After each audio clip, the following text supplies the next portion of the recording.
Good morning, everyone, and welcome to the show. Fernando. Hey, welcome to the show. Today we have a Chevy pickup truck. Yay! And what is it getting? Well, it's in for one of the problems that, well, most of the Chevys show up for. It has no sound. It's got to be something simple, right? I mean, it worked this morning. Isn't that what he said? It's gotta be a wires. Something loose. Something's loose. Let's hop in. I'll show you what I'm talking about.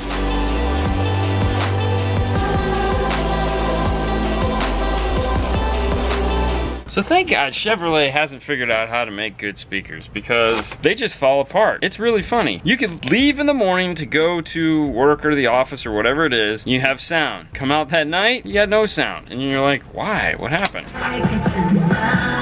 We got noise, and that's coming out of the rear speakers only. There's nothing coming out of those. Here's where it gets real fun. The radio's on. I have no way to go in and check my balance and fader or anything like that. It's dead. And it's making a weird noise coming out of the dash. It sounds like the air conditioner, but the air conditioner is not. In this car, we got a couple problems that are happening. One, we have no sound coming out of the front doors. And two, the display on the radio no longer works. What to do? The easiest solution, replace the front speakers and replace the radio. What if it's the radio that's bad and not the speakers? Well, fortunately, we've done enough of these to know that the speakers are bad, but what if you haven't and you don't know? The simplest thing to do first would be start with the biggest problem. In this case, the radio. The display is dead. There is no display fuse, it's just a dead circuit board. It's not like on the back of the radio there's like 6 fuses, accessory, constant 12 volts, illumination, stuff like that. It's not there. That means we're gonna pull the radio out first and see if in fact the speakers are blown. There could be something severely wrong with the radio, and that would be the simplest place to start. I'm gonna pop the radio out and we'll show you what to do next. In case you have this vehicle, let me show you how to get this radio out. Put your steering wheel down, put your keys in the ignition, put your gear all the way down. Start over here on the driver's side, grab the dash up here at the top,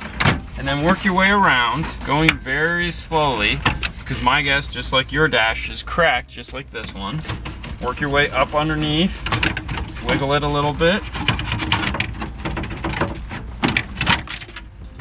and lift it up just like this. There's 3 7mm screws holding the radio in place. Pull those and the radio will come right out.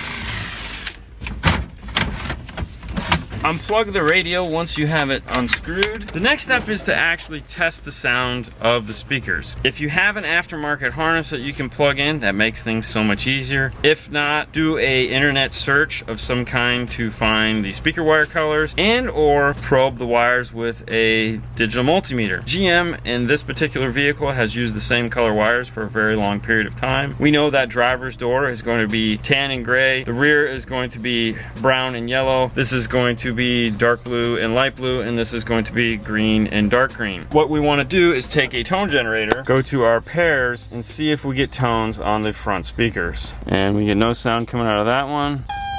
That would be the rear. We get no sound out of the greens, but we get the rears. Just like the radio was playing just the rears, they tone just the rears. Now there was one other thing in this car. Okay, if you have this car and it has manual windows, you're not gonna have the premium amplifier in it. However, some of you are gonna have the premium amplifier in it. Obviously you're gonna power windows, and there'll be a tweeter located right here. If you have that vehicle, behind the glove box right here is going to be an amplifier that you can check as well. Now that we know that the speakers are blown, the radio's garbage, it's time to figure out what we want to do. There's a couple websites where you can check to figure out what size speakers you have. Pioneer has one. You can type in your make, model, and year, and it'll tell you what size speakers you can use to put in your car. Crutchfield already has one. Crutchfield is going to tell you can't put a double din in here. Guess what? They're going to be wrong. You can. This calls for 6.5s in the front door and 4x6s in the rear door. Let's see what Paul has sold him. For the rear door, we have a set of Kicker KSC 460 4x6s, and for the front door, we have a set of KSC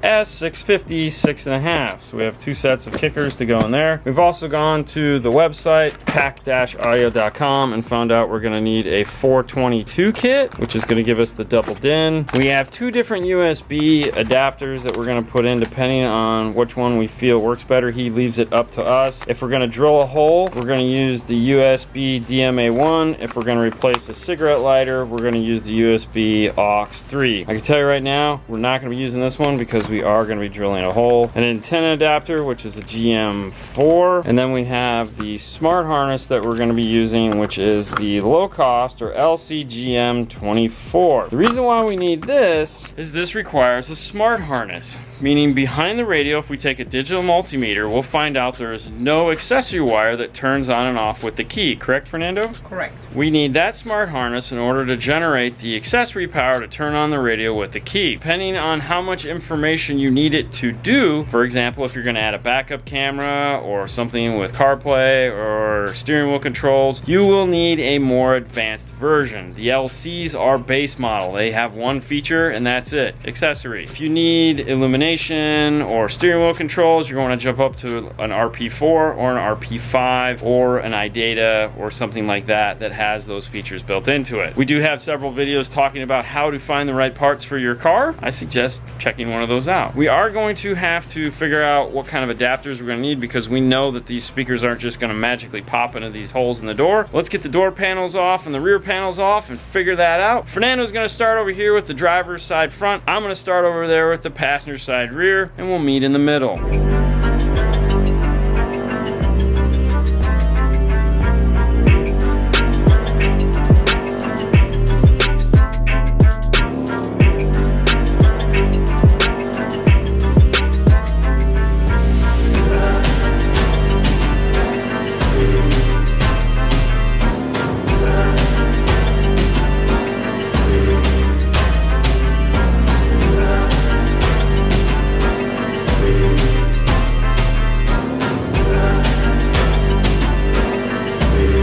To get the speaker out, you just push this clip in here and there's no physical screws holding it in place. Let's take a look at the factory speakers that we just took out, these two guys here. This is the front door speaker. Because there is a mesh over it, you really can't see. There is no surround left on this speaker at all. I'm putting my finger inside of it. This thing is totally dead. There's nothing left of it. This is the rear speaker. This one doesn't get any water or moisture on it. That's probably why it's lived as long as it has. As you can see, this one has definitely taken a lot more abuse than this one. There's rust on the basket. That would be why the speaker still works. Both of them install the same way. This one has a clip in the back, it snaps in the front. This has two clips in the bottom, snaps at the top. The kickers we're going to use to replace it is this guy right here. You have a nice silk soft dome tweeter, a butyl rubber surround. The nice thing about kicker, especially in the KS line, is it's a shallow factory fit speaker, but with a premium sound. It's amazing the sound, specifically the mid bass that they get out of a speaker that is this shallow. They do a really good job. It's about the same depth as the factory, maybe a little bit shorter. We don't have to worry about it hitting any of the windows or anything like that. We will need a bracket in order to fit it in place. Fernando has already gone and grabbed it. It is the BKGM SB345. This is a universal bracket depending on which GM you have. If you notice, there's two tabs here and a clip, and then two tabs here and a clip up here. We want to compare it to our factory speaker. Our factory has a big clip just like this. That means we're going to be using this and these and not these clips here. Before we go and remove those, we want to just make sure our speaker fits into the hole because it is a specific size, and if you're doing an oversized 6.5, it may not fit in. Line it up to make sure that your screw holes, there's something behind them to screw them into. We have no issues there. Next, break off the tabs we're not going to be using, which is this side here. They also give you these 3 screw locations. If this doesn't pull nice and tight, or if the speaker you're using is heavy, you can screw it into the door as well to get a much nicer mount. We like to do that. We also need to put foam across the back here and across the front so that we get a nice sealed gasket onto the door. For the rear, it's a 4x6. They don't make a bracket in order to fit these in. Sometimes the problem is that this piece here doesn't fit into the hole. That means we need to see if ours is going to fit okay, or if there's trimming or a bracket we need to make. So naturally it doesn't fit right. The basket is a little bit too big.